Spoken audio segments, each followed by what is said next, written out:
Hello, my name is Angelina Lali. So our topic is an intervention for sustainable development, also the sustainable development goal. So ano nga ba ang sustainable? Ito ay hango sa sustainability na pinagsama ng mga salita na sustain at ability. Ang sustainability is lahat ng ating pangangailangan ay nakadepende o maaaring iligtas sa atin ng kalikasan. Also, the development is progresibong pag-unlad ng transformasyon ng ekonomiya at lipunan patungo sa pagpapabuti ng buhay ng tao.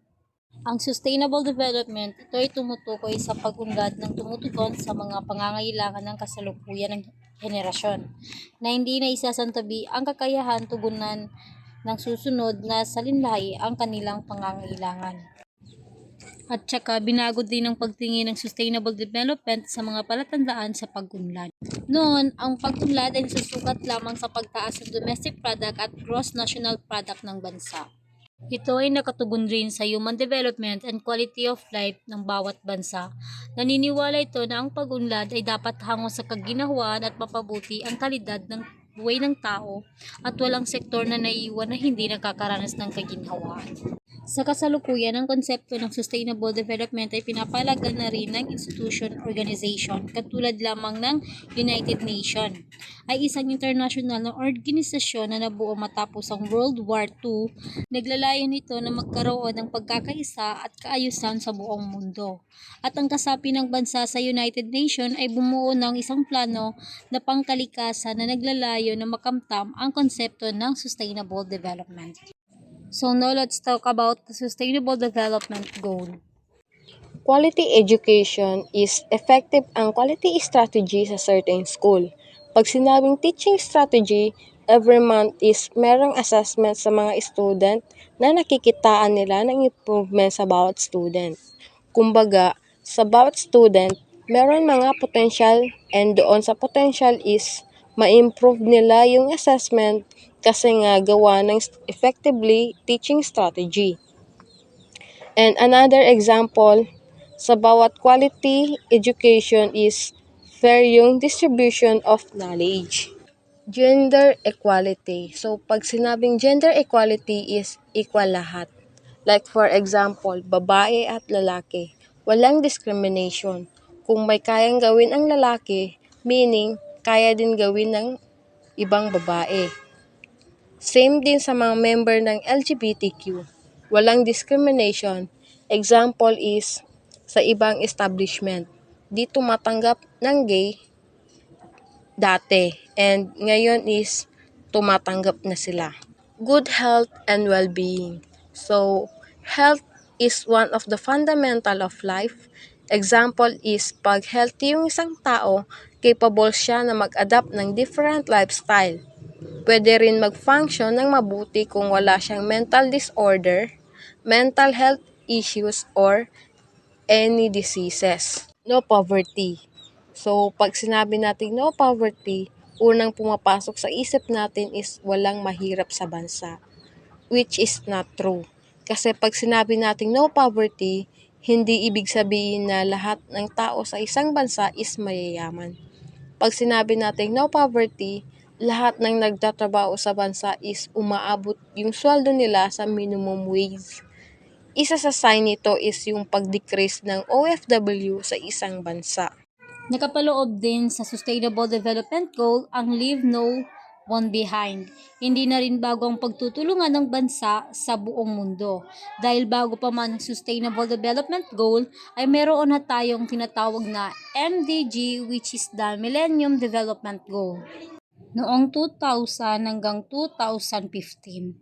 Ang Sustainable Development daw ayon sa World Summit na dinaos noon sa bansang Africa taong 2002, meron daw tayong tatlong haligi ng Sustainable Development Goal, which is the society, environment, and economic.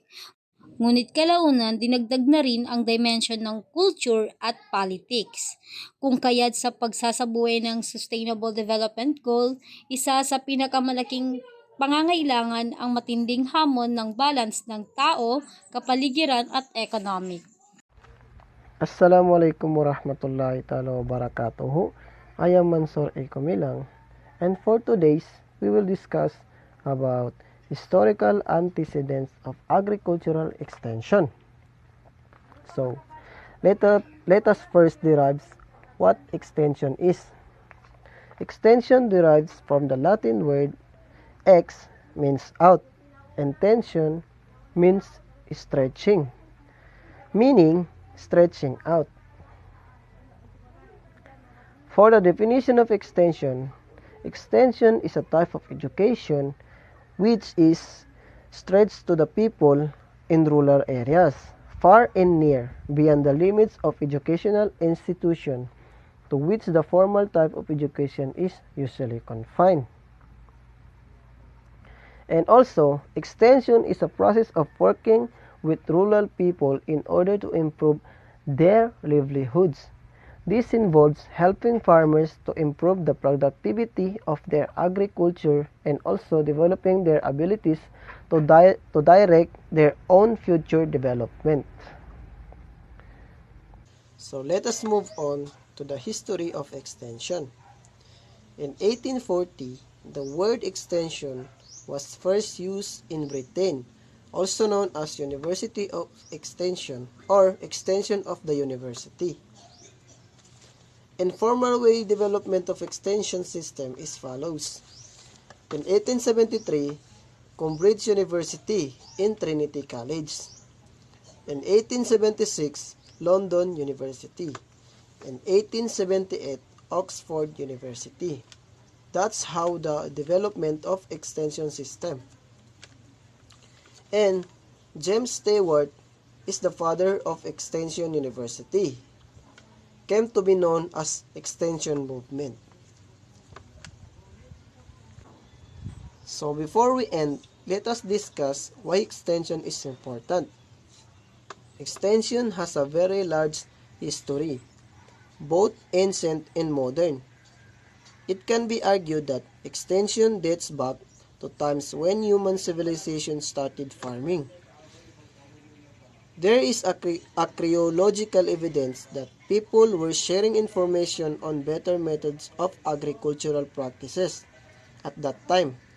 An example of this is the Mesopotamian civilization, a success story that led to the transformation of agriculture and rural areas in many parts of the globe. Extension has evolved in different forms with different purposes over time.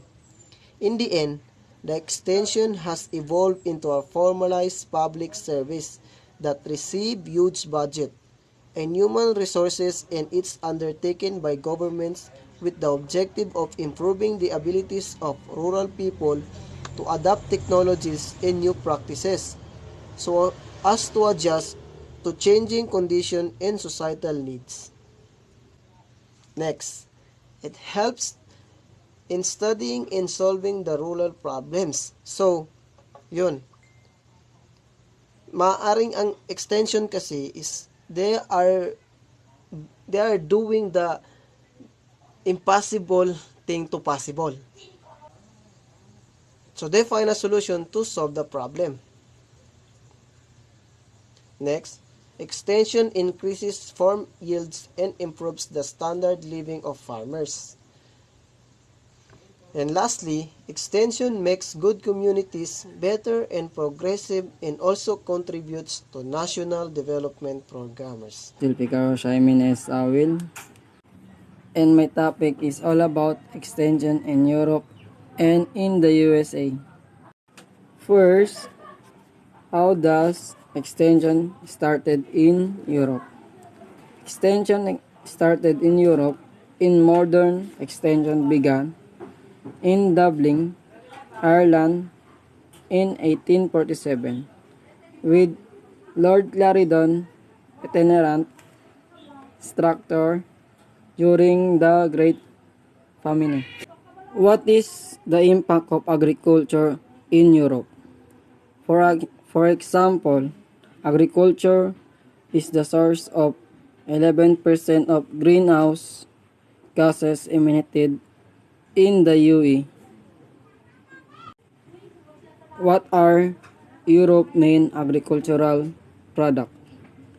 EU agricultural product production is dominated by livestock product including dairy, grain, vegetables, wine, fruits, and sugar.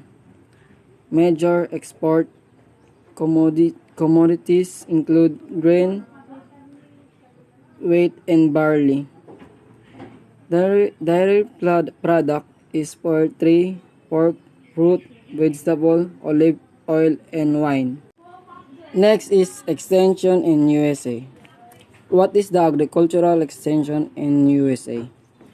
Agricultural extension is another name for agricultural advisory services. In practical terms, extension means giving farmers for all as smallholders in developing countries knowledge of agronomic technique and skill to improve their productivity, food security, and livelihoods.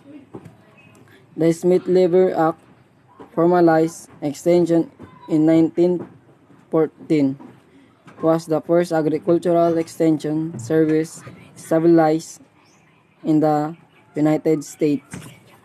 The Smith-Lever Act formalized extension in 1914 was the first agricultural extension service established in the United States. Who is the largest agricultural producer in the U.S.? California overall as crop production concentrated in California.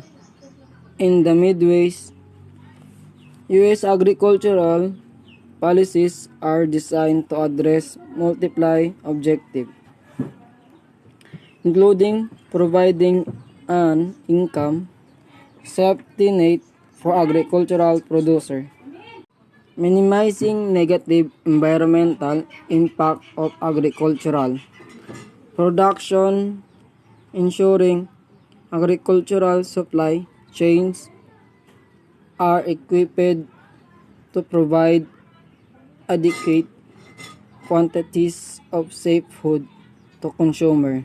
I am Sabila from BSA Agri Extension 2. So, extension in the Philippines settings. Extension started in the Philippines settings, the beginning of agricultural extension service. Date back during the Spanish era, with the Spanish missionaries established the Granas Modeles or Model Farm, which later on became the settlement from school. So, the importance of agricultural extension in the Philippines. Agricultural extension, also known as agricultural advices, play a crucial role boosting agricultural productivity, increasing food security, improving rural livelihood, and promoting agriculture as our engine of proper economic growth.